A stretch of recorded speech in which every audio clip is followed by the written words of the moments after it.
What's up? This is Rebel Radio. What up? What up? This is DJ Newmark. This is Peanut Butter Wolf. It's your boy. It's okay. Keep checking out Rebel Radio. Rebel Radio. This is Rebel Radio. We're in the place right here. Rebel Radio is going down. Would you say Rebel Radio? Oh, wait. Let's do it again. Rebel Radio. What's up? What's up? Welcome back to Rebel Radio. I'm your host, Josh Levine. My guest today, Saber, the graffiti legend, as part of our Artwork Rebels series in collaboration with Guerilla One. Shout out to Eddie Donaldson, my co-host today. Saber, if you don't know him, he is famous the world over for his work on city streets and now in galleries and museums. He's the creator of the LA River piece, which was the largest graffiti mural ever painted, over 250 feet long, 55 feet wide. Look that thing up, it's pretty damn impressive. And for you graffiti fans out there, he's got some great stories. He tells us about the famous Hex and Slick battle, which was a huge moment for Los Angeles graffiti, and really what it's like being out of control teenage boy and part of that whole movement. There's pretty cool stories going on here. He's got a really unique and maybe surprising stance on the legality of graffiti, and some great stories about how he's used art for social change. And he's going to kind of give us some insight into how he's made a pivot from out in the streets to being a more serious artist in the galleries. So good stuff here. I hope you enjoy it. And now our interview with Saber.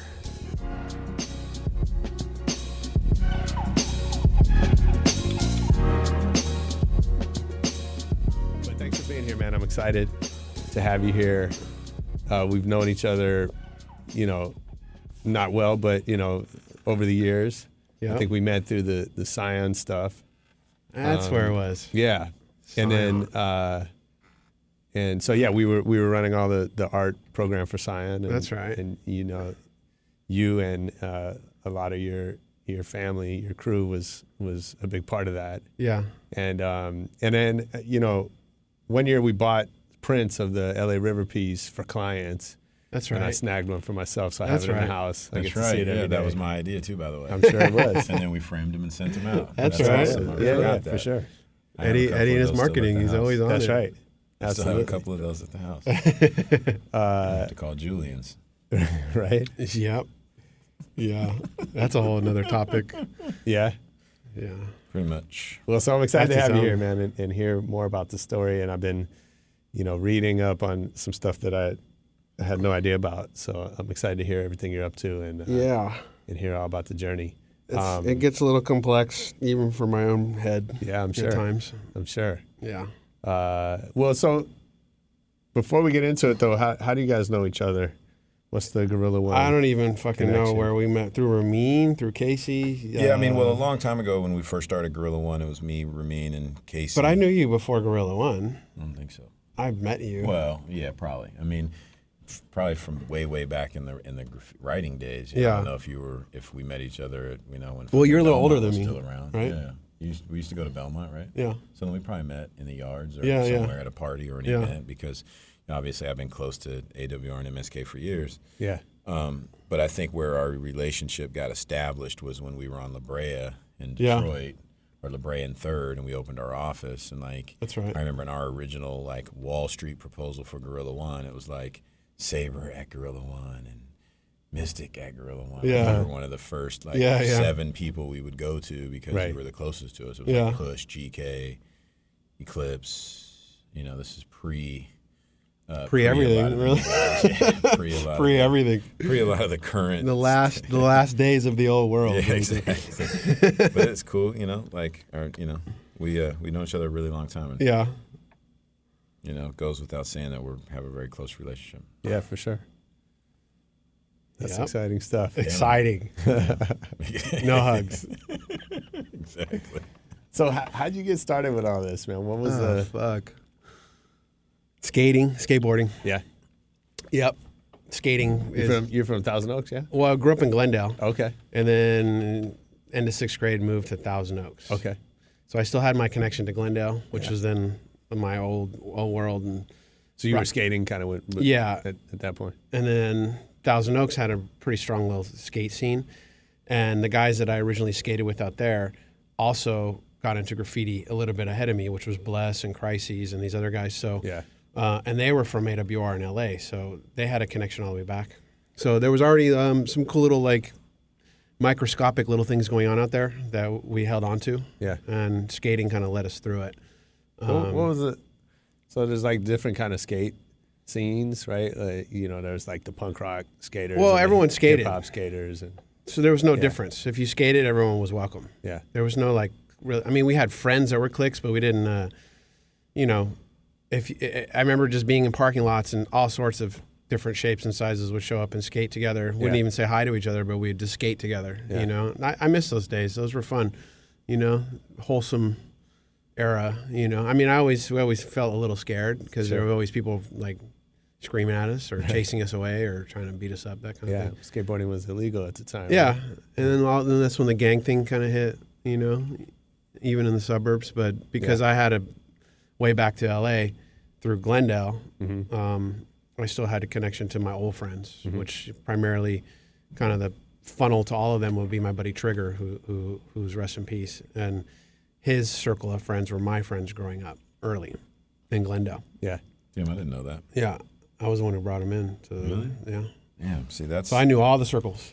that's you know? crazy. My history with him doesn't go back that far. I don't remember him until as of recently. Not recently, like a year, but like not back in those days. Yeah, his best friends, his little crew were the guys that I grew up with is from little kids. Wow. Yeah. And were you into music too? I was always into music, you know. What kind of? What was your Everything. thing? Everything. Punk rock, hip hop, underground hip hop, classic rock, everything, you know. I think at one point I really liked like kind of underground hip hop, but I also like punk. Like what does that mean? Fuck, I don't even know. I think the first thing comes to mind like maybe Freestyle Fellowship or you know, like I even did D-Style's album cover, Phantasmagoria. Yeah. You know, like Daddy Kev is a good friend of mine. Yeah. Daddy Kev actually built my first website. Oh shit. Yeah, it took a whole summer. It was like, That's good. you know, like we just sat there and smoked weed, and he built my website. Sure. It's awesome. Daddy I think I Kev's the remember homie. that, Yeah. actually. That was like she did back in the G1 All days. flash, and it crashed everyone's computer. It would never upload. You Yeah. know, no back end. You couldn't. Like all the photos are there. That's it. You know, that then led me into kind of learning about e-commerce and what the fuck that's all about. Yeah. Because we had no way of making money then, you know. Get a job, which wasn't. I'm a insubordinate motherfucker, so having jobs is difficult. I had a lot of weird jobs like painting pottery or faux finishing, or I would get jobs. You know, I did a lot of the Chevy's salsa ladies, the restaurants, or even like Chevy's restaurant. Chevy's restaurants Yeah. doing the faux finishing and salsa ladies. Like I did a bunch of those. They still have Chevys? I don't fucking know. I don't know. Actually, that's a good question. I haven't seen it in a while. I had all sorts. Even there's a funny commercial I see every once in a while. It's Trimedic or something, and it goes, there's a little guy in the hand, and he goes, bullseye, right in my face, and I painted that face on it. Hell yeah. That's great. They paid me a lot more than those punk ass actors that showed up. I had to paint a whole line of these motherfuckers. There's like 50 faces I had to paint for the casting day, and I'm sitting there painting these whack little faces. They paid me a lot. That's you know. hilarious. That's hard. I mean, yeah, I see that commercial every once in a while, and there was two of them. There's one guy in an airplane. That I have this photo of him just so livid that he had to do this role. Yeah. I was like, "Hey, bro, let me see your hand." I had him posing in this fake ass like airport, and he's sitting there with the worst look on his face, like, "My career's in the fucking dumps, dude." And I'm like, I'm getting paid 3 times he's getting paid, and I'm like, "Give me a photo, bro." Just amazing. indulging in craft services. Was that your first paid art gig? No, What I was did the a first paid gig. Well, what was first, the first paying gig. I think doing not getting paid by gypsies and thieves doing a T-shirt. That was my first gig. Sure. Yeah, so then we tribal know each other since T-shirts. before Guerilla One. For Yeah, sure. I paying gig. I mean, actually painting a little like bakery, doing a landscape scene because I like Okay. to do photorealism for myself. Yeah. To test myself as a painter because I've always been into it, and so I would get weird little gigs painting weird shit. Like, Yeah. I really like a bakery scene. Okay, you know, I'd do it for $400. And that's like, You know, like- how old are you at that point? Probably like 18. Okay. My first job was painting ceramics, Yeah. flowers. Her name is Beware Malibu. Look her up. She's Okay. balling out of control now. Nice. Yeah, we were like me and Push were like the slave labor. My Yeah. buddy Evol. We'd paint little fucking flowers and shit. I did that for 3 summers. That's hilarious. Yeah. And so were you writing before that? I started graffiti like 88, it hit my head. 89, my cousin drove me down into the Belmont tunnels. I was like 12. Yeah. And then I revisited Glendale back then to the Levitt's yard where I saw the Hex and Slick battle. I got photos of all that. That shit blew my brain away. Yeah. So once I saw that, I was hooked. I was like, this is what I need to do. So for folks that don't know, tell us about the battle. Hex and Slick battle. I mean, that was the 2 heavyweights, coming together, battling each other. First one was at Belmont.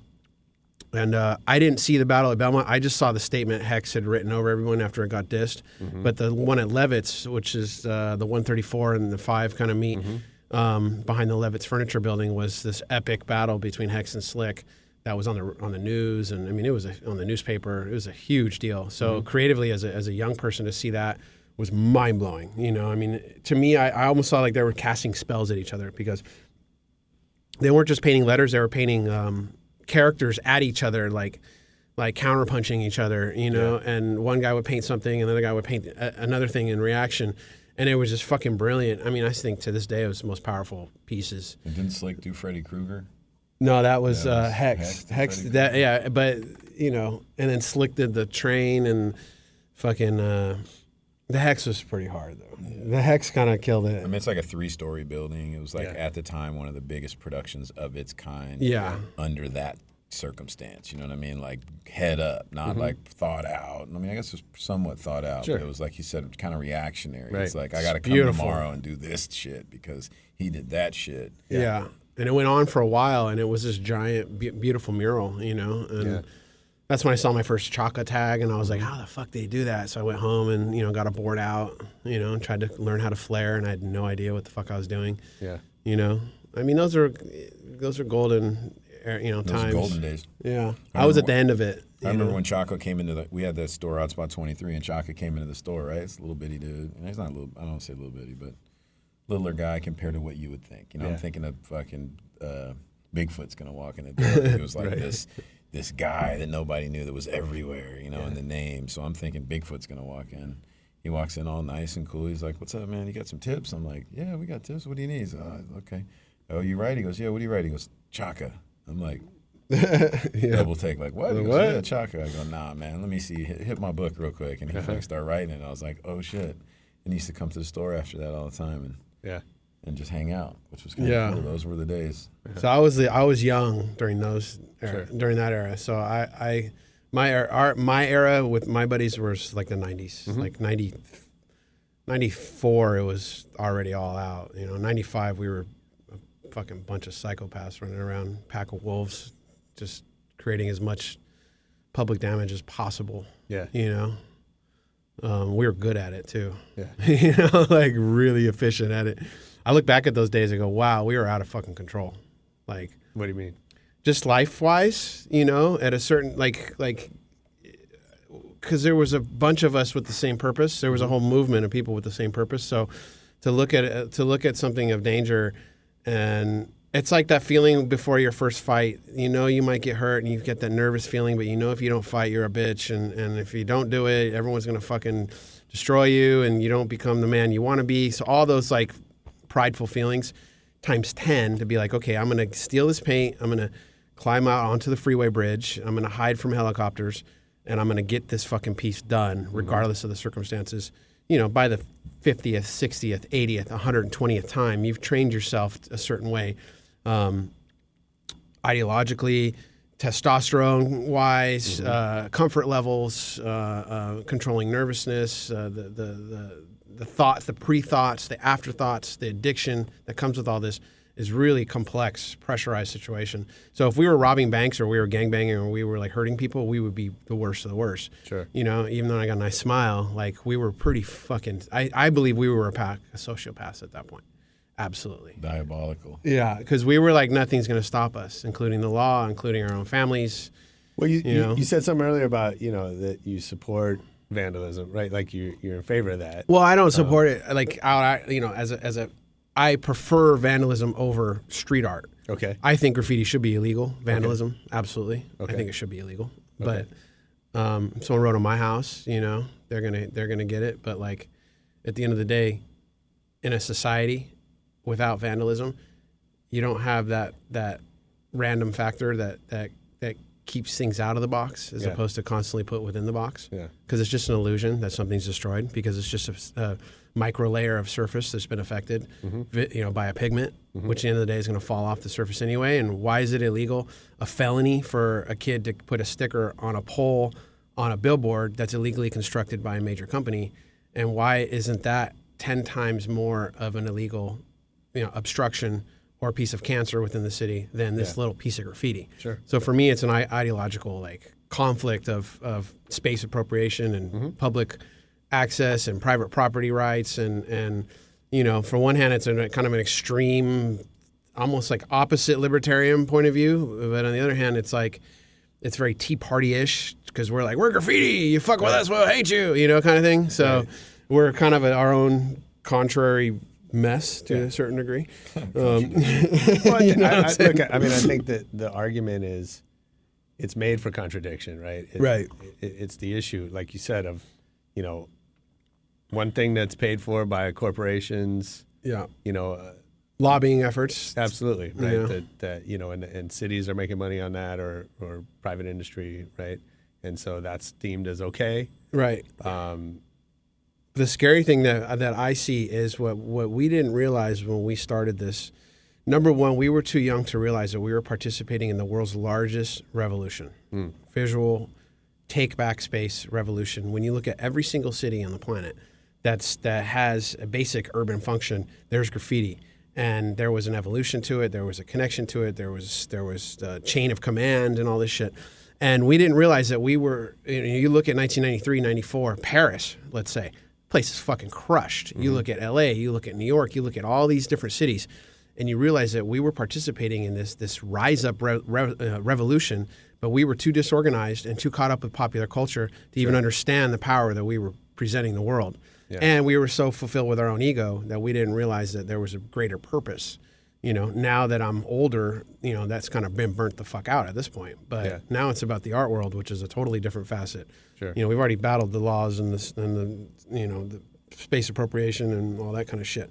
But what we didn't realize what we were doing, which is the scary shit, is we didn't know that we were empowering big government by giving them the tools that they need to lock down an urban space using graffiti abatement programs, which is worth millions and millions and millions of dollars. Well, yeah, I read just about the LA River piece. So, for anybody listening, as far as I know, it's the biggest graffiti mural ever painted. Well, the biggest illegal wild style ever painted. Okay. Yeah. It's 250 feet wide, something like that? 250 by 55 feet tall. Incredible. So I want to talk about that piece, obviously, because that was a defining moment, I think, for you as an artist. But I read that it was like $800,000 to remove it. Well, no, that's a farce. What happened was the EPA came. Well, we got to rewind. What really was going on was the business dealings that was going on along the LA River, which is a revitalization program, which to some certain degree I do support. But at the other hand, it's this multi-billion-dollar business proposal program. Sure. Okay. So what they had to do in order to implement this program is they said they had to clean up the river first before they could even get into this business program, this multi-billion-dollar thing.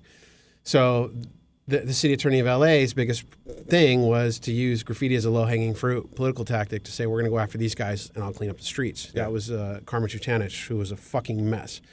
And he made it upon himself to try to put the first ever gang injunctions on graffiti crews. So I got wind of that, and I started working with the ACLU to try to combat that originally. But my point being was they were trying to clean up the river before they would do this business proposal. So what the EPA came along and said that they needed to remove the paint from the surface of the river so it wouldn't go into the water runoff. So these idiots openly said they needed $4.3 million, I think, in order to remove the paint from the surface because they had to sandblast it and collect the paint chips. Okay? They need a lot of money to do that. Instead, what these idiots do, they got the $4.3 million they needed to paint out the river, revitalize the river in that sense. But here they are in their own public PR stunt to buff out the big MTA piece using paint, which goes directly against their own contract public statement. Sure. So here they add another 30 miles of paint back to the surface, which goes against the EPA's wishes of wanting to remove the paint going back in the water runoff. Yeah.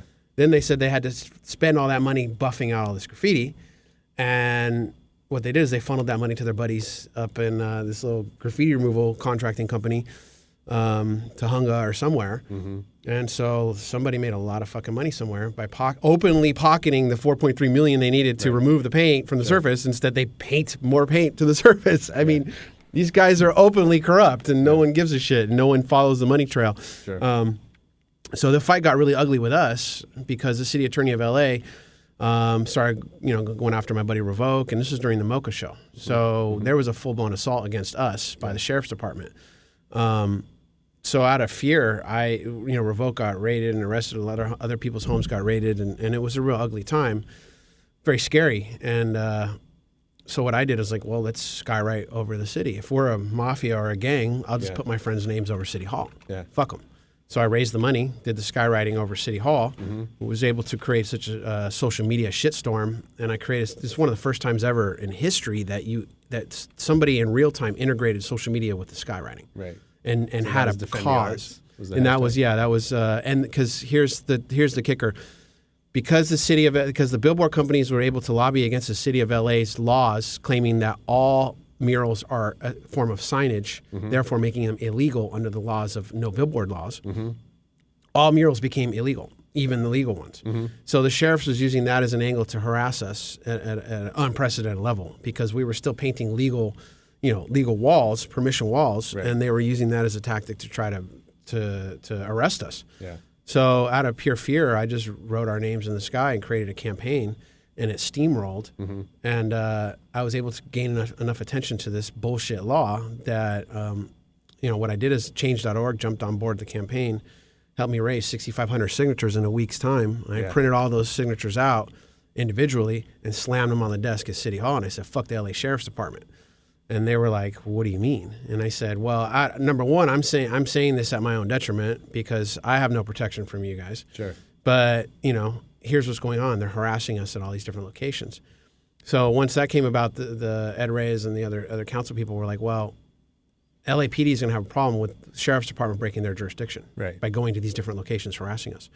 So so what it did is it created a trail to the city attorney of LA, going back to his original campaigns, which was called the End of Days scenario, where he was funneling money to the sheriff's department to specifically target us and find dirt on us, to then shut us down. What I was able to do is expose all that and show that the sheriffs was acting not in accordance with LAPD, which then made them go, okay, you can't do that anymore. And then the city come back to me later and said, help us with these laws. Help us write these laws so that we understand the nuances of painting legal murals on the street. So then today we won that fight on a big scale. And that all stems back from them buffing the LA River, using Army and fatigue, Army Corps of Engineers and fatigue, and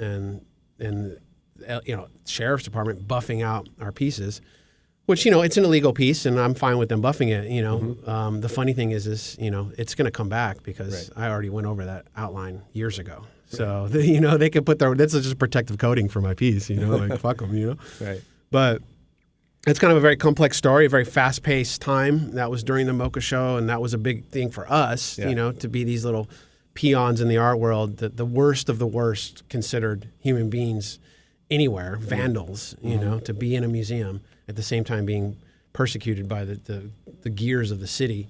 Pretty interesting dichotomy. It is, So how do you get, you're the skater kid and you get exposed to this, you get your mind blown and you're in it. Like, take me through the journey to where you understand that this is a vehicle for social change, and you get, because I've seen a few examples of your activism, right through this medium, and so how does that happen? Like, how do you go from being, you described yourself as a psychopath, right, to now? Yeah, well, I'd have to rewind and say that it was an evolution of different personas. Of course. Now I'm a father, a family man. I'm trying to be as mellow and as chill as fucking possible. Right.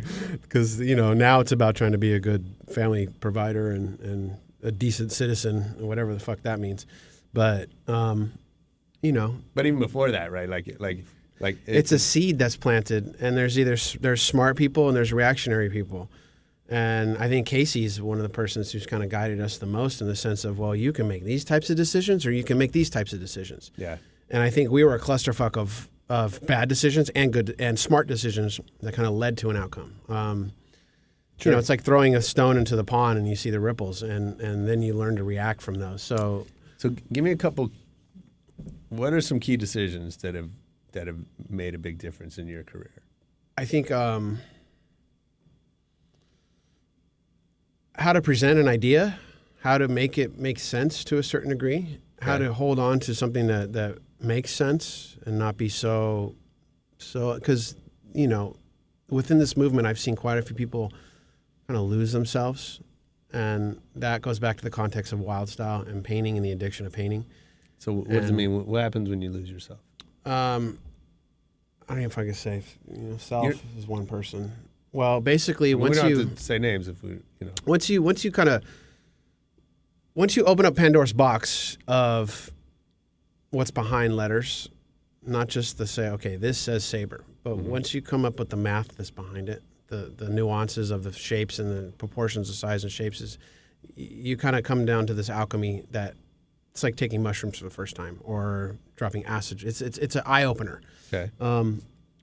You can go on tangents and go so far down that road that you almost paint yourself into a circle. Where, and I've been there, where you've been so obsessed with one thing that it didn't allow you to see choices, or it didn't allow you to see the bigger picture in things because you're so hyper focused on one thing. And with the addiction, the stress, the painting, the toxic fumes, there's certain points where you lose yourself in that, as opposed to being more of a vehicle to explore it. You actually become the mess itself. It's like the Matrix. You become the Matrix. It's like, even like there's levels, right? So even like I was a tagger, right? Yeah. There were some What was points your where tag? that doesn't matter. There were some points in my life where I literally could not think about anything else besides writing my name on shit. Yeah. Way below where they're at, right? Yeah, sure. So take that fiendish feeling where everything you see, everywhere you go, everything, you're just constant. Like, there was not a night for probably 3 months that I didn't go out tagging. I'd get out on the freeway, wherever I could. So take that to the next level, and you're creating letters, and you're creating cuts and blends, and you're just like getting real. Yeah, super teched out. Like, you're learning the tech, and But it then you're fries doing your that brain. on an everyday basis, and then no one's there to pull you out of the water. And then your friends are there to push you even further. You know what I'm saying? Well, you get into social Right, and that's real intense. proof, right? The social support. And I think the difference between graffiti artists or writers and street artists is we belong in a tribal mindset and learn to be strong individuals within a tribal mindset, and street artists are kind of all individuals. Okay. So we have a totally different social complex than there's the not other very scene. much organization, and there's definitely not very much loyalty or, you know, chain of command to kind of like guide you through the system. Like he said, Casey's helped everybody make a lot of great decisions. It's like early on when we started Guerilla One, it was like I wanted to create a book called Corporate Graffiti, because our mindset to be up in certain places and be up permanent, or just, we knew what we were doing if we caught a fast tag or a permanent spot. You know what I mean? Like, everyone's going to see this tonight, but that shit's gone 2 days later. Or we're going to get this one spot, and it's going to last for 10 years. Well, that was my point of view. I was always like, if I'm going to go out, I'm going to make the biggest impact as possible. And that's why I didn't do too many like war games, which is doing bubbles. Bubbles is war games. So those are expendable privates per se. So for me, I was like, if I'm going to go out and risk everything, I want to do the best piece possible every time. And eventually you kind of outdo yourself to the point of where you can't even catch up to your own yourself. You're so far ahead of it in your head that you can't physically even catch up to where you want to go. It's a big mind fuck. This whole movement is a complete mind fuck when you really think about it. Yeah. Broken down to its simple terms, I think we're the newest form of abstraction. I think we're the newest mixture of what's next with that language, because the language is older than us. You know, that goes back to cubism, futurism, constructivism, whatever. Take your pick on any sort of abstract form. It has all the same recipes. And if we can get away from the hip-hoppy, gangster tough guy, you know, whatever attitude that people think that we are, and actually realize that there's a lot of sophisticated conversations going on within this movement, especially between us and other people in other places, that this actually has the right recipe for something a lot more powerful than just graffiti, than just the act of vandalism or space appropriation, or even you working with a corporation that can amplify which I do have a problem with. I don't like doing those gigs, Okay. but I do what I need to do sometimes, which I'm not always happy. If I was self-funded, I would do what the fuck I wanted to all the time, but that's another topic. Why do you not like it? Because it goes against some of our own belief systems, Okay. But we live in America, which celebrates, the worst of the worst, and money, the entire system is based on money. So if you don't make it, then you're fucked. Is there a good and bad to that, or is it all bad? I mean, obviously you got to pay the bills, right? So I don't mean that, but I mean, is it a matter of execution? Is there a right and wrong way, or is Absolutely. it just all bad? Well, for me, I always want to represent myself to the most authentic place I could find. Okay. And to be as honest with myself. I don't like being a show and pony, kind of guy, and I don't like any of that shit. But, I'm also generous and I'm humble when it comes to certain things. So if some kid wants me to sign his shit, I'll do it. I'm not going to say no. But for me, it's like working with companies has given me an opportunity how to present myself in a professional format, using my art as the vehicle. Sure. And being studious and on time and professional in the best way I can be under the conditions that I really am. So that's good as an artist to learn how to function in different realms. But it goes against everything that we started with, really, unless it's a self-funded company, unless it's from us, which was another thing that we did. Casey, for instance, being a leader within the clothing realm and forming companies and forming entities outside of just graffiti. Yeah. We knew we had something important because when you look at what's going on right now, for instance, Rhyme, my buddy from our crew, is in one of the biggest lawsuits in our history with Jeremy Scott, this piece of shit fashion designer who took his graffiti and made an entire season out of it and had Madonna and Katy Perry wearing his Rhyme's graffiti on the red carpet. You know, it's a multi-million-dollar case. Yeah. Then you got McDonald's out of every fucking outside of the United States has norm graffiti, costs and revs graffiti on every single fucking McDonald's. And that's not a good look for us. I don't want nothing to do with that shit. Yeah. So I get an email from Banksy like, hey, nice McDonald's, I'm like, thanks, like awesome, like that's, he's laughing, I'm laughing, we both know it sucks. Right. But the point is, the other people don't know that. Yeah. So they think we get paid a lot of money to go do fucking the interiors of every McDonald's outside the United States. Right. Then you look at Retina, for instance, just did Justin Bieber's album cover. Mm-hmm. Okay, that's the biggest pop icon on the planet. Mm-hmm. So here we are, on one hand, by society considered criminals and degenerates and lowlifes, but on the other hand, as society, they're using our imagery and our lifestyle and our branding to cultivate a look that they financially benefit from. Sure. So where are we really? For me, I'd like to strip both away and just go to the art itself and just go to the language between us and artists and leave it to just that. But we live in a society that doesn't allow that anymore. Sure. So I want to talk about the art a little bit, but go back a little bit to you're talking about the importance of crews, right? And this chain of command and why is that important? I mean, that was just a reflection of Los Angeles and urban American environments. When you go to Europe, everyone had crews, but everybody kind of operated on a softer spoken point of view. Right. I think because in LA during that time frame, gangs were so prevalent, we all kind of cross-pollinated. And so there were certain rules and certain codes that kind of crossed over. Right. A lot of that also triple crossed over from jail culture. Mm-hmm. So there was a certain way you had to present yourself on the street or with other people, other guys. Sure. Just out of pure bravado, who type of dude are you and can you hold your own? It's all bullshit, but it's how men operate. It's very typical of all men's societies. That was one of the first things that got me excited about graffiti. I had to go to a party and people would be like, what you write? The first time someone said to me, I'm like, what you talking about, man? What do you mean, what do I write? You know what I mean? And I was like, but I got used to that real quick. You know what I mean? It's like it's instead of where you're from, what you write. It's a very clear distinction that those two are related to each other for that, meet and greet. Like, I got hit up coming out of 7-Eleven one time on Reseda with a TCF hat on by some Reseda dudes, and it got pretty thick pretty quick, you know what I mean? But I'm a tagger, and they're gang, so definitely urban landscape piece to the puzzle of why it kind of went down that That's way. Americana at its finest. You know what I'm saying? Like just dudes. And especially in LA, packs, you got so many you different know? neighborhoods, right? And all these different writers are I mean, look where popping we up are from right all now. these different you know, neighborhoods. we're Yeah, in Culver City. Like, right around the corner I from see a projects. totally different Culver City than.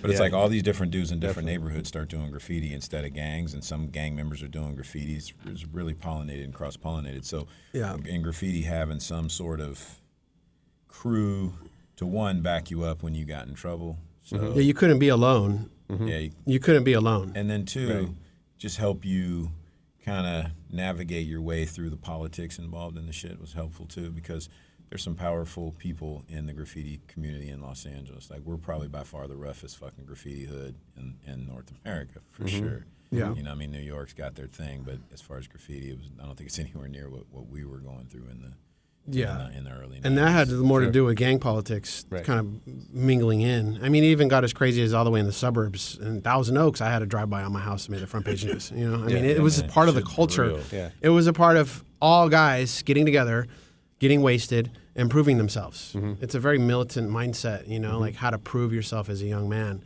Well, you knock somebody the fuck out or get knocked out and survive it. And I went through a lot of trials and tribulations on that front itself, where I put myself in very dangerous situations, and I've been hurt pretty bad, and I've been almost killed, and I've had to do those things too.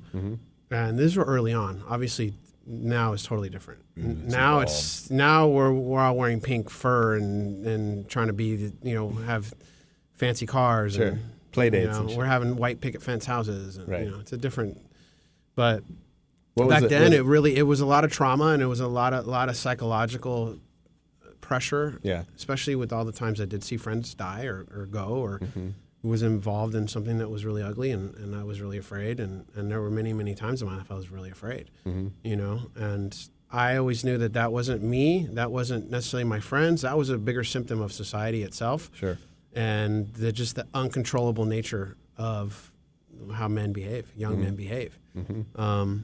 It was very typical, you know, and it wasn't outside the box. And I think a lot of it has to do primarily with socioeconomic issues more than anything, mixed with the bravado of American culture.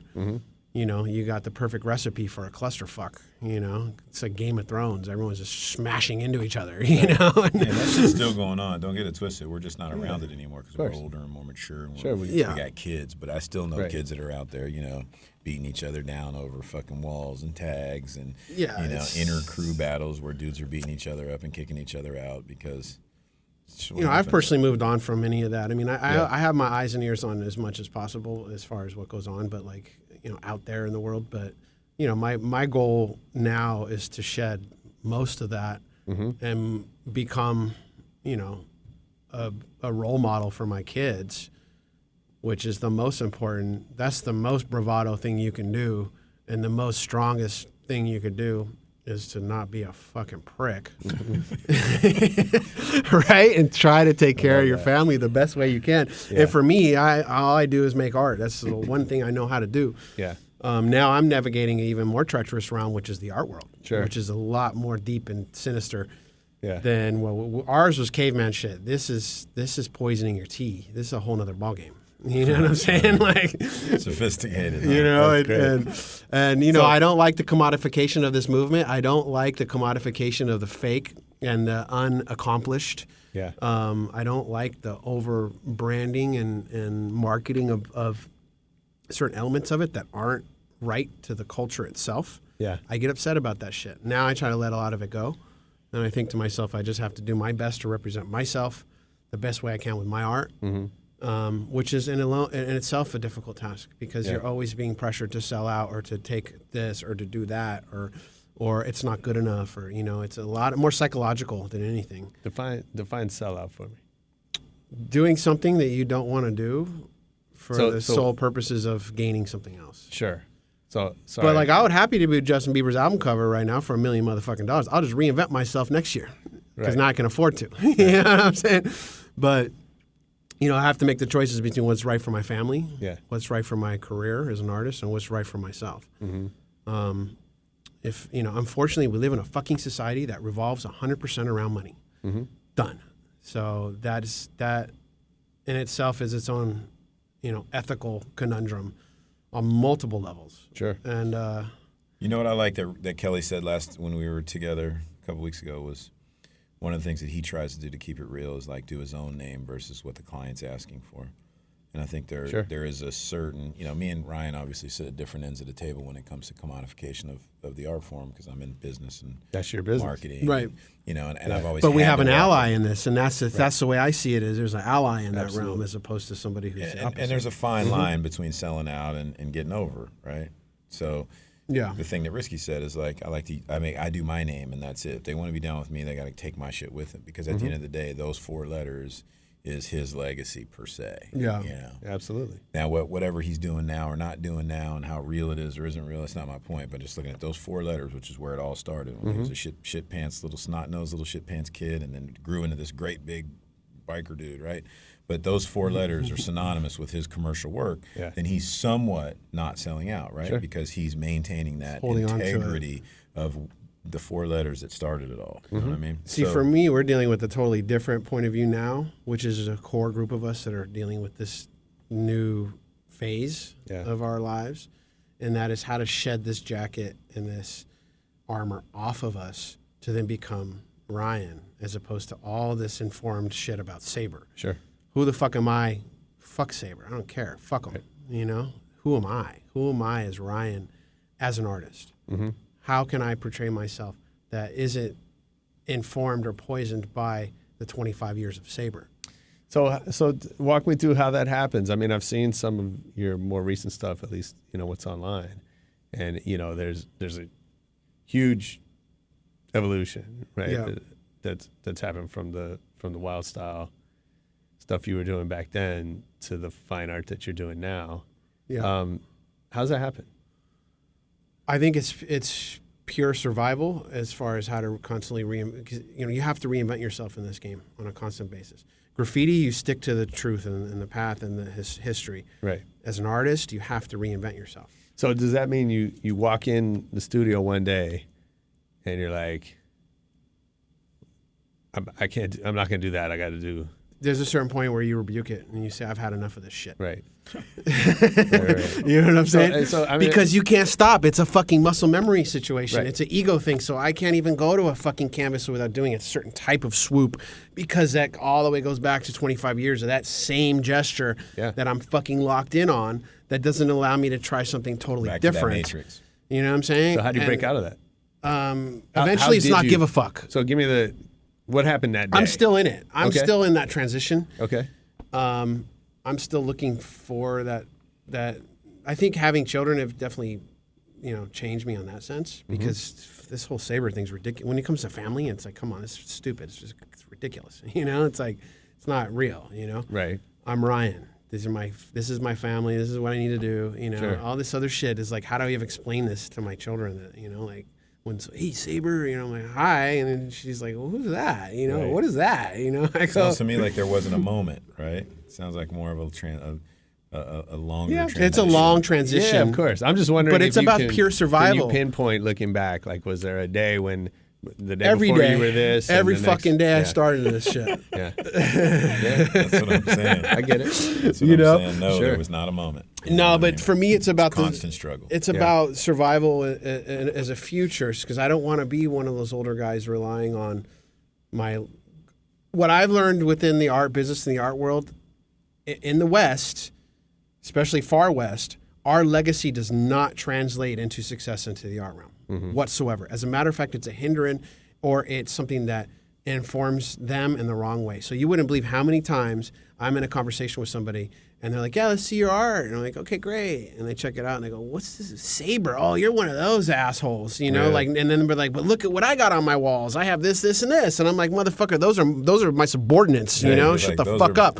I invented these fucking clowns and you're telling me I ain't shit? Like, you don't, because it's been informed in the wrong place. Sure. So it puts a connotation on me that I don't even carry with me anymore. It's like, I still have the urges to do things, and I get them, and I probably will act on them always. But, that's not me anymore, And to be a person of value or honesty is where I'm trying to find. And unfortunately with the art business and the art world, it's like there's two realms. There's struggle with your authenticity until you find your path, or sell out the fastest. Right. And I've been in both positions where I could make this route and do this, get the money and get the fame and get the hype and get the all that shit.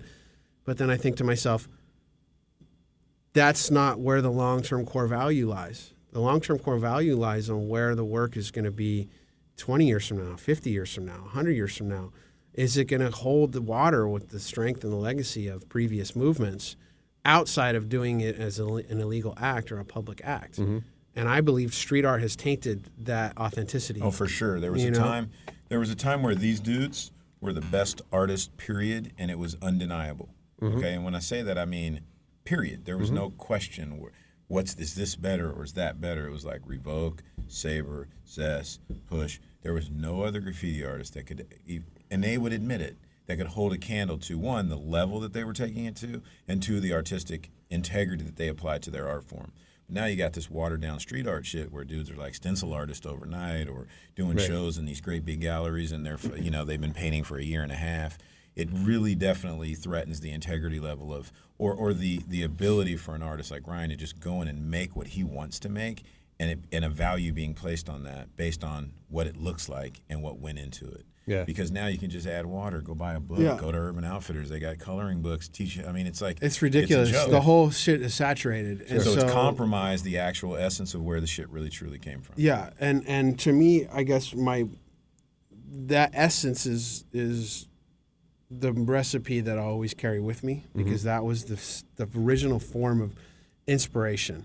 And inspiration is something that is very infectious when applied properly. Sure. And what I believe is we're a part of this long chain of inspiration that inspired us to take the act to do this. And art is part of that long strain of inspiration. But the art market doesn't celebrate those things. The art market celebrates what sells the quickest, the fastest. Of course. And they're money makers. They're the ultimate capitalists. Yeah, but check this one out, though. Here's my opinion, right? And I'm going to go on the record saying some weird shit, right? Because I've said some weird shit before, which has actually came true. Everything comes full circle, and you understand this as being a marketer. Everything comes full circle. So I believe that dudes like Ryan and the dudes that we came up with, if you stay true to your art form and where your passion is and where your inspiration is, eventually it's going to come back around, right? So pretty soon we're going to be looking at these stencil street art dudes, and people are going to be like, they're going to know what it is because they went and did it themselves. You know what I mean? So I believe that if you just stick true to where you are, sure, you're going to have dry spells of popularity and finances, but your art is not going to be compromised, which means you're going to continue to press the limits and continue to create great work that eventually is going to find itself back to where it was before when it was the best. Just my opinion. As an outsider, That's my hope. Yeah, I just hope I live long enough to see it. we know that. Well, you know what I'm here's the saying? thing. But even if you don't, being bravado for your kids, they're gonna live long enough to see the shit. So in essence, and in history, a lot of artists and musicians like Bradley Noel from Sublime, he didn't live a day to see his success, but his kids have. Sure. Yeah. So that might be your path. And Yeah. I'm not trying to be Debbie Downer over here, but the reality is that's if the you whole mission continue to now. create dope work that's true to you, eventually it will surface back to that spot where it was at the top, whether you're there to benefit financially or not. Yeah. You will be a museum artist. You will be something that when they look back at the 90s when this art form was created as one of the greats, you will be the Aristotle or the whatever of this era of artwork. It's undeniable because when you look at, like, what was that wall in Western and Wilshire, that building on top that was The Masonic building? the rooftop. Oh, Vermont and 6. These dudes did a building on Vermont and 6 that you could see from Hollywood fucking Hills. There ain't no other artist done no shit like that. That, when you look back at like Arabic writing and you look back at like writing on the walls, that is the current day fucking writing on the walls. Yeah. That was breaking limits and breaking boundaries and breaking the law. So to me, that's the great shit. Those are the great monumental accomplishments of the field. Yeah. So For me, is how to translate that onto a square plane on a canvas and how to carry that essence with us. So where do you go now for inspiration? And, you're talking about, when you're in that graffiti life, it's so easy to find inspiration, right? 'Cause you walk out in the streets and you're at these, right? You're in it and you see it everywhere. As a gallery artist, as a fine artist, where do you turn to for inspiration? I think it's got to be little moments of clarity or little moments of like everything's okay, you know, as opposed to everything's always chaotic. That helps. How do you achieve that? Just reflecting and saying, okay, everyone's safe, happy, healthy right now. Cool. 2, I've been investigating art the best I can, you know, reliving past movements or past artists or what's current now. What does that mean for you? Just try to inform myself historically or... what's funny is social media is something I'm completely obsessed with, but it's also something that can be detrimental to your thinking process. Sure. So I think it's a lot more searching and being hungry and thirsty on that to then finding the nutrients you need within social media. So I'll find certain accounts and be like, oh shit, this got great content. Oh, this artist. Oh wow, I like that. Dive into that. You know, it's that constant diving in kind of thing. I like finding certain people or rediscovering certain things. Artistically, you know, who's doing what, how. That's kind of a broader discussion, but like last night, for instance, Revoke was texting me, check out my new shit. And it, you know, usually I'm pretty critical, but this time I'm like, wow, this is fucking awesome. You know, and I'm like, that feeling, you know, so we share that with each other. You know, my buddy Zest, for instance, he's real hidden in his lab. And he's creating these beautiful textural work. Yeah. I know the power of those works because I know what he's been through as a human being to get there.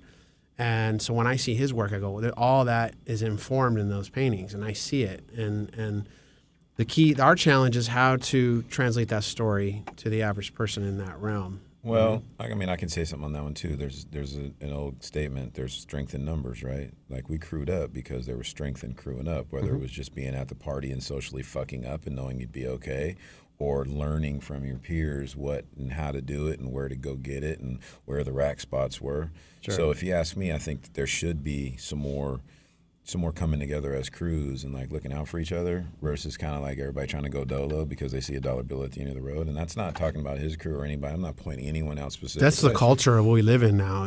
But I don't agree that just because everyone else is doing that everybody should do it. Yeah. You know, it's like the Hells Angels didn't pack it up and pack it in because a couple badasses came around and started doing what they were doing. You know what I mean? They might have gone through their patches where they just dismembered and got back together, but you know, they fought one of the biggest law battles ever and continue to still do that, and so do all motorcycle gangs. So if you ask me, I think in the graffiti culture, I think the crew aspect should strengthen up and get stronger versus dissipate based on success.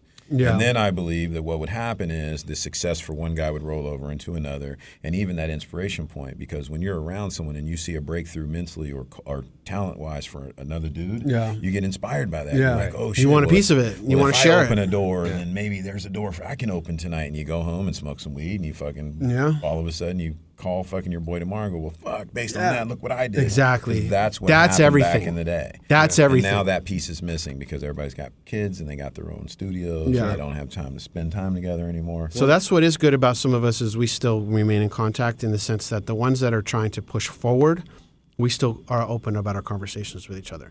Then there's the guys that are kind of locked in the past. You know, we still love and care for them as well, but it's like when it comes to the art itself, and much to offer. When it comes to the art itself, like what you know, like minds are doing, you know, and that's what's most important. He's right, Eddie's right about the chain of influence and inspiration is what we're trying to carry on. We used to have meetings, bro. These kids would meet at the fucking at the motor yard motor yard fucking once every couple of weeks, and I guarantee you some of those meetings were super important to those kids as growing up, as far as ideas and knowing what that dude was going through. The disconnect is, like you say, social media is great, but it's still a disconnect. You see what people want you to see. You don't hear. And two, Instagram culture, you only put your best foot forward. Of course. So nobody's really airing out what life's really like. So everyone's like, look at me over here, look at me over there. Can you imagine if a bunch of dudes who are making hundreds of thousands of dollars and in some cases millions were actually getting in an organized environment and conspiring? Can you imagine the shit that's taking place? Is that the plan, or is that just like a? Well, that's. I think it's the evolution of business. So there's certain people that are successful at business, you know, and obviously it's about cleaning up our acts and doing the right thing. So certain people are doing really well in business. So it's like how to translate that support system, you know. Yeah, I just wonder if that. I mean, it sounds like a really interesting idea. I wonder what you both think about the viability of like a crew in the gallery art world. Well, I think it's happened in the past, you know, but look at the Impressionist movement, for instance, all the dudes sitting around talking shit. Did they work together? I'm sure they, working together could mean a lot But of I mean, things. did they like crew up? Yeah, I think so, Did they? quite a bit. Yeah. I think so. Well, Okay. didn't Warhol and Basquiat crew up? So Warhol, Yeah. had he was the ringleader, right? He had Yeah, his absolutely. collective. And he And he helped launched put the careers Basquiat of on, and other you know, people, Herring yeah, and whoever, for sure. and you know, who's left from that era is Kenny Scharf. Right. He's still holding on, and he's still Yeah. doing great work. And I said, "How the fuck do you last this long, bro?" And he's like, "Yoga." Yeah, man. Yoga. I'm like, "Fucking Yeah. right." I mean, Yeah. he's still alive, you know. I Russell mean, Simmons says yoga every day. I mean, fuck, my body hurts, man. I've been through so much shit. It's ridiculous, dude. Yoga, you man. know, my Get on body's that. fucking killing me, bro. Yeah, but yoga's meditation too. It doesn't have to be physical Absolutely. poses and, Yeah. and straining your body. It's really, you know, if you ask me, I do Kundalini, which is primarily meditation-based yoga. Yeah. And I can tell you that I need to go more than I do because I when thought you you're said, I thought going- you meant Kundalingas. No. You do Kundalingas? I hope so, motherfucker. No. But you know, it's a headspace. And to answer your, you know, Kundalini is great for you, man. it really is. appreciate Probably hearing too. you say that. I need to go more. I love will it. say that. But for me, I think, you know, what graffiti crews weren't in the early days, it was basically organized crime to a certain extent. Like we were getting organized and committing crimes. And you know, I can tell you, speaking for myself, and I wasn't the greatest graffiti artist, but I felt invincible when I was around my folks because I knew I could damn near do anything. Well, it's interesting you guys are saying something like, you know, earlier you're talking about, and I think we look at throughout history, right? Young men in groups generally do terrible things, Right. right? And so, you know, gangs, terrorism, wars, most of that, most of the treachery in the world is Is created men by just in young groups. men Right. in groups. See, right? here's the beauty of what we do, though. But what's magical about that at the same time, or so powerful about that, and you're talking about is the bond between those men that occurs, Yeah. that fuels them, right? And then as we get older and we have our own families and we have careers and we have different priorities, those bonds tend to dissipate, Right. right? And I have that in my life with my homies that I came up with. That we see each other every day. You know, if we went a week, like that was a long time, and Yeah. now we see each other 3 times a year, Yeah. because we're spread out around the country and just shit gets in the way, right? And so this idea of harnessing some of that power in a completely different setting. Well, you here's know, the I thing: think you is can only fascinating. carry with you who's willing to go on the same course. same trajectory. So Yeah. it's like, I think that's where we're kind of organizing now is who's and to kind of rewind, the one thing that makes us special is the fact that our lives and passions are focused around the creative process.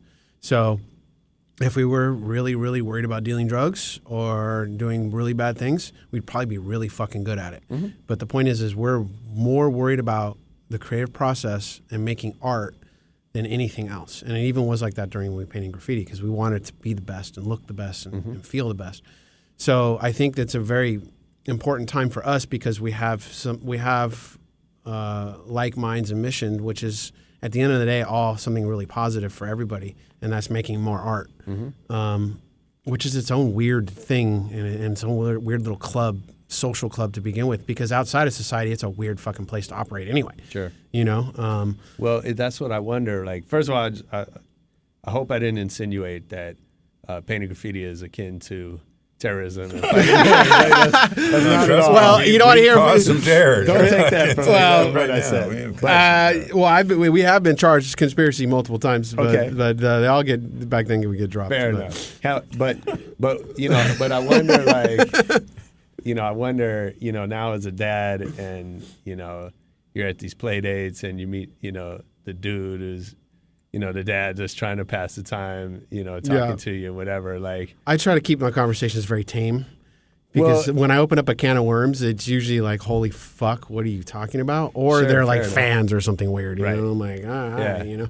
but I imagine it must be challenging, and you know, I find that challenging in my life, like, you know, because you come up having these bonds that are so strong with people that you share everything with. Yeah. And then, you know, now you just meet some dude who wants to like be down. And you're like, I don't know you. We're talking homie. about Like, I don't- fucking diaper genies and yeah, shit. like you I know? don't want to talk to you. Like nothing here for us. Well, no, I'm not really like that type of Okay. person. Good, you 'cause know, I am, but I'll talk to anybody. Yeah. I don't give a fuck. I'm cool. I'm totally open. I'm not the type of person to, and it depends on my mood, of course. But like most of the time, I'm like, hey, what up? You know, how's Yeah. it going? You know, I actually will seek conversations sometimes, especially. I'll jump in on conversations, you know, and that's how I've met a lot of people is That's just cool. jumping in the middle of a conversation, especially if I hear they're talking about art. I'll just go, hey, how's it going? You know, I don't have a problem doing that, you know. No, but that's definitely an interesting point, though, Josh, you bring up. There was a point in my life where I didn't really want to talk to people because I was like, I can only do so much in my day and I can only mess with so many people. Yeah. Like, whatever you're going through, I know enough. I don't even want to know. Right. Yeah. Like, I got a band, I got a club, I got a record, I got a this, and I make T-shirts and just like, all right, bro, I got you. Cool. Yeah.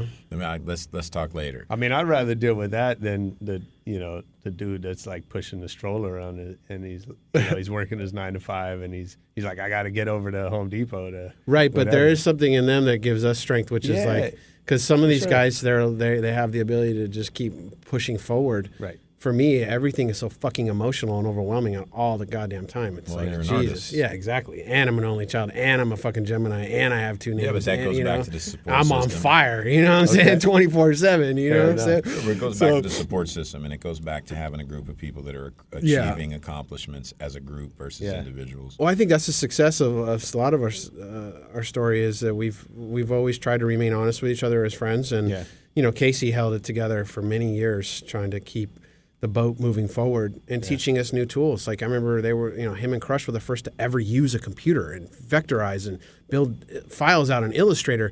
Yeah. I mean, these are way ahead curve, you know, things and how to apply your art to a different sense and just to expand your mind and expand your abilities. I think Casey's very vital in that role. Yeah. You know, I think, and he's always been very even keeled on how to keep us, you know, in a good headspace, because there's been a lot of shit, a lot of emotional, crazy shit that's gone down. You know, that we all kind of carry as a badge too. And the average person is really hard to relate to with that because it's like I feel like I've been through war half the time. You know, so it's like talk to the average dude and he's worried about some bullshit, and I'm like, dude, you have no idea what the fuck I've been through. You know? Well, like, 'cause, dude, a lot of dudes don't, you know, we used to go to parties and not only do we have to worry about ourselves, but we got to worry about other people. And it's like, you know, I can remember back in the day, there was a certain point where we couldn't go anywhere where a problem did not surface itself. And when I talk to you about the problems that we went through, I'm talking about real fucking problems, not like, dude, you parked in my spot at fucking PTA meeting, or your wife didn't fucking bring donuts this weekend to the fucking PTA meeting. It's like, I'm talking about like real shit, like your boy stabbed my boy last weekend at a party and we got to fucking go outside and talk about this shit right now. Like, those were our every fucking other day kind of problems. Or my boy just got arrested over here yesterday and we had to bail him out. Like it was, you know, we were high stepping through shit for a while, and it was, you know, and that was a product of our environment here, which was Southern California, which is the biggest prison state on the planet, which is hundreds of millions put on, you know, incarcerating people, which there's a certain sense of destabilization from every human point of view. Get in your car, run someone over, you're fucked, you know? So it's like everyone kind of deals with it in our society. We just went at it head on. Right. But I want to hear a little bit about kind of marketing. Okay. You know, how are you marketing your art? How are you connecting with fans and building relationships? Well, here's the thing. I've been a little quiet lately. Okay. I got some ideas, big fucking ideas. I need a lot of money. Anyone has $250K right now, I could really use it. All right. I got some big. You want marketing? I got some marketing. Call into Rebel Radio. You want to play ball on a big 250 scale? on it. We're gonna do. We have project managers. We'll get PR. We'll have people on the ground. It's a full blown operation. Yeah. This could be fucking epic, dude. Nice. But outside of needing to raise a lot of shit money, I think I apply the same rules that I did with originally back to painting on the street, which is how to create a piece of material that's digestible to your viewer and make it open and available. So I like the tools of social media. I love the strategy of networking via social media. My numbers aren't huge, but I've been able to build up a nice amount of numbers for myself. Is for it my own meaningful? personal front. Like, does it help you sell paintings or? Well, it always help. I kind of came to the conclusion if you want to sell a $150 print, you need to, you know, if you want to sell 50 of them, you need to at least reach 100,000 people. Right. You know, for somebody to pull the trigger on creating an internet transaction. Yeah. Galleries is a whole different world. It's a closed, inclusive, political shitfest.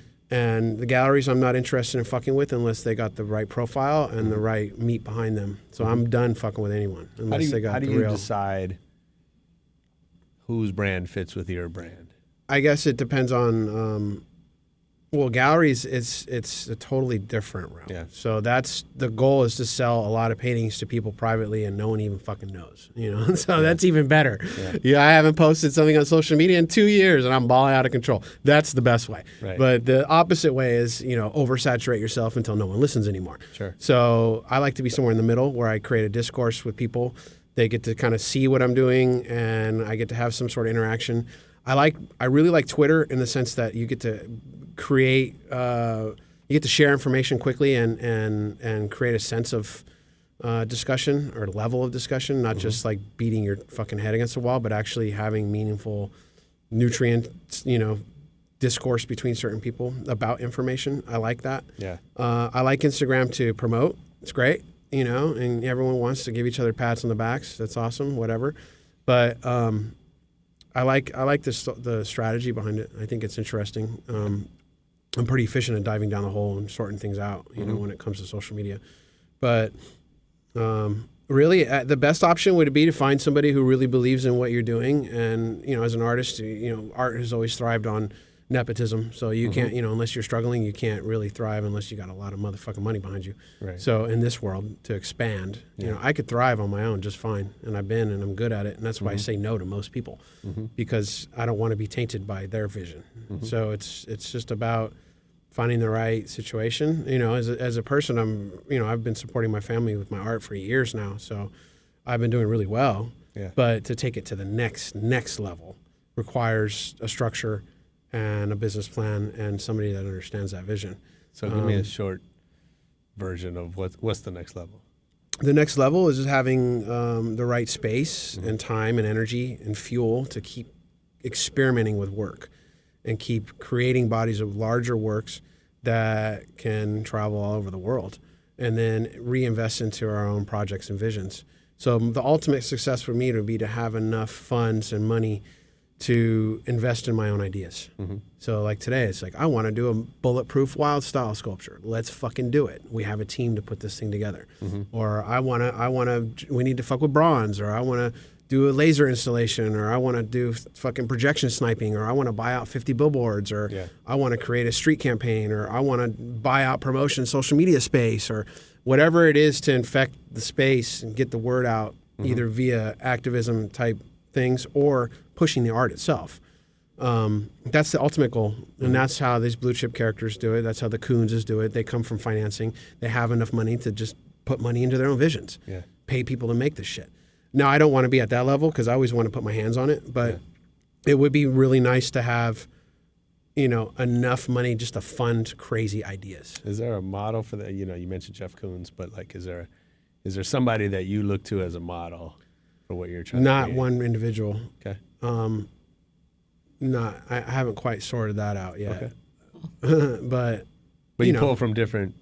Yeah, We were and talking about business Dave is always Cho tough for me. earlier. Like Dave was a lottery and he hit it, and for sure. and I was looking at some of his things yesterday. I was like, he is one talented motherfucker, man. For sure. When you look at what he's capable of, and I think that's what attracted a lot of his. And he doesn't give a fuck, so that's what's good about him. For me, it's about having enough energy, physically, mentally, and emotionally, to keep tackling ideas and come up with the resources to make these ideas manifest themselves. That's, the easiest thing is, okay, get some cardboard and make some fucking paintings with whatever you have. Right. And I have the ability to do that always. Yeah. But the big vision is how to manifest this into a big scale. Do you think you'll ever feel like you made it? No, there's never that, ever. I can be satisfied at the moment with what I've achieved, but that only is short-lived. And that's what I strive for, is to find that little happy space where I'm, doing my thing, making my paintings, and everything feels right, and go, oh, I like what I did. That's the best feeling I could come up with, for myself. Like I made a series of prints last 2 weeks, and I went in there and hand-deckled every single one of them, which usually, the lowest assistant does that, but I enjoy the creative process. So I'm like, fuck it, I'll sit here and tear every one of these because I'm enjoying doing it, you know? The creative process is where I strive for. It's about how to have enough balance between home front, finances, and life to comfortably engage a creative process in an efficient manner. That's the height of an artist's career. And some people never see it, and some people get handed to you know, like a Coons hand, you know, kind of thing. That's not where I want to be. Fuck him. But you know, there's multiple ways and multiple paths. Yeah. You know, because we come from this past, it was always about struggle and you know, that doesn't last long because that eats you up. So now it's about how to manifest these ideas. Get some people behind you that believe in you and say, yeah, these are fucking fantastic ideas. Let's go for it. Yeah. You know? Yeah. So my last question, give me some guys that you're checking for. Well, I mean, usually I stay close to home. So it's like, you know, my buddy Zess has got beautiful fucking paintings. My buddy Reyes is doing Victor Reyes, beautiful paintings. My buddy Push, Lee Mizuno. You know, Revoke, I'm really excited about what he's doing right now. Yeah. Any young kids that you see? I mean, there's some kids out there that are crushing it. Like, I've seen some kid, AIDS, ADZE. He's been crushing it. It's kind of scattered right now. The movement's scattered. There's a few heads that are doing their thing. This kid Saut, Sauter. He's been crushing billboards. Sauter. My buddy Haler in Detroit's completely taking over Detroit, which is amazing. Grown ass man, fucking taking over Detroit. But you know, it's just I don't know. It's all random and it's all inspiration from multiple places now because it's all comes through the fucking phone, which drives me crazy half the time. Right. But I look for little things too in life. Yeah. You know. How important is it? You know, you're talking about, you know, Instagram and all that, and that can be, you know, valuable. But how important is it to go see art in person? Well, you have to. I think I think everybody should be cultured enough to stand in front of something sometime in their life. Yeah. You know, I think, and it doesn't mean I'm always impressed with what I see. Of course. It's just about like just being in front of it. You know, it strikes me, and maybe you'll appreciate this given the river piece, but you know, I've been struck by how much the size of something matters to me. Okay. Like I wouldn't necessarily think that it does. Right. But you know, I mean, as a kid, I was in you know, as a teenager, I was in France and saw the Mona Lisa, and I'm like, oh, it's like the size of that window, and you know, and then we're in the next gallery. Shit, I'm gonna blow the reference, but you know, these full, there's like in the these, you know, full size, wall size paintings. Yeah. Well, it can work big. And you sit there and you're just like, and it struck me at that moment, like this is blowing me away, partly just because how big it is. Yeah. Well, that's the thing too, is how to manage. Like that's the hardest part is how do you keep producing big works and manage this, even the storage, moving of this shit. Yeah, I bet. I bet. I like working. I prefer to work big. You know, it's easier for me to work big than small. Yeah. You know. Problem is how to set up resources to say I need 25 canvases that are 50 feet long, and a place to store them and be able to paint comfortably, without killing somebody. And then having somebody that has a big enough house to afford to. Yeah, and then find a place. You know, all my paintings right now, I'm being moved out of my house because all my paintings are too fucking big, so everything's stuffed in. What do you hang? Anything like that would surprise us? What's that? Anything hanging in your house that would surprise us? Probably my grandfather's legacy. Because he was a pretty famous illustrator in the 40s and 50s. Nice. And so What's I have his name? Euclid Shook. And so it's part of my legacy as a person, is that my grandfather was this famous illustrator out of New York. So I have some of those on the walls. But two, also what really inspires me lately is my daughter's paintings. She's only 5, and she is totally, you know, uninhibited. What's the right word? Uninhibited. Uninhibited. Yeah. So she could just crush it and not even think twice about it. That's cool. You know, and I love that. So I've been kind of directing her where I'm like, hey, do that. And she goes, all right. And she's 5, you know. So I'm kind of relearning through her. Yeah. which is nice. She did a painting the other day, and I was like, that's brilliant, actually, and it's real because she's not one of those kids that's like, oh, I don't like my mac and cheese. I'll take a bite and I'm not done. She's the type who's like, let's go all in, and I love it to watch her because she'll be covered in paint. She's a total mess. Her outfit's destroyed, and she's just crushing it. And I'm like, this is cool, So I'm kind of relearning through her, amazing. Which is nice. It's just about going for it and not caring anymore. I think that's one of our problems with coming from the graffiti realm is we have a lot of rules and a lot of armor we carry with us that doesn't allow us to be free from ourselves. So having kids have kind of relearned, well, who cares if it looks that way? Who gives a fuck if someone says they don't like it? Right. And so that's kind of a liberating feeling. Just be like, you know what? Who gives a fuck? I'm just going to paint this because I want to, and then put it aside. That took me many years to get to that point because I was always like, I have to paint this way, and so it's kind of liberating just to be like, fuck it, see what happens. That's so cool. Yeah. So I enjoy that. That's a new thing for me. Nice. Well, thanks for being here, man. I'm excited to watch the evolution. Yeah. Me too. Come back anytime you want to promote something. Yeah. So where does everybody find you online? I have a website, saber1.com. I don't update it too much, but I sell a lot of the e-commerce, like prints. I like to keep things affordable for the fans and the people that come from our generation.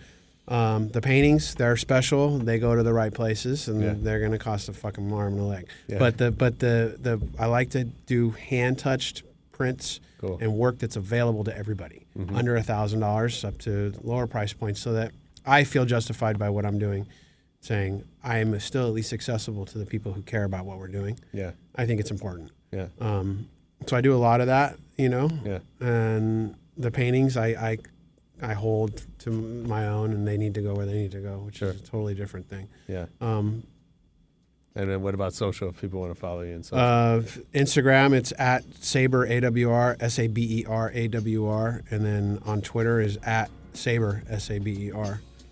And, I'm always on there. I like Twitter more because I like to share articles, and I'm a lot of funny characters and talk shit, politics. Nice. I keep my eye on politics a lot. Yeah.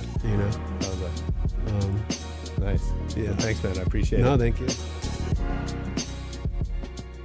All right, that was Saber. I thought that was a good one. I hope you thought so too. Big up my man Eddie Donaldson from Guerilla One. Thanks for coming through. Hey, let us know what you think. We're on Twitter at Rebel Radio Net. We're on Facebook, and we can always use another iTunes review if you're in the mood for that. Most importantly, though, come back next week for more Rebel Radio. Peace.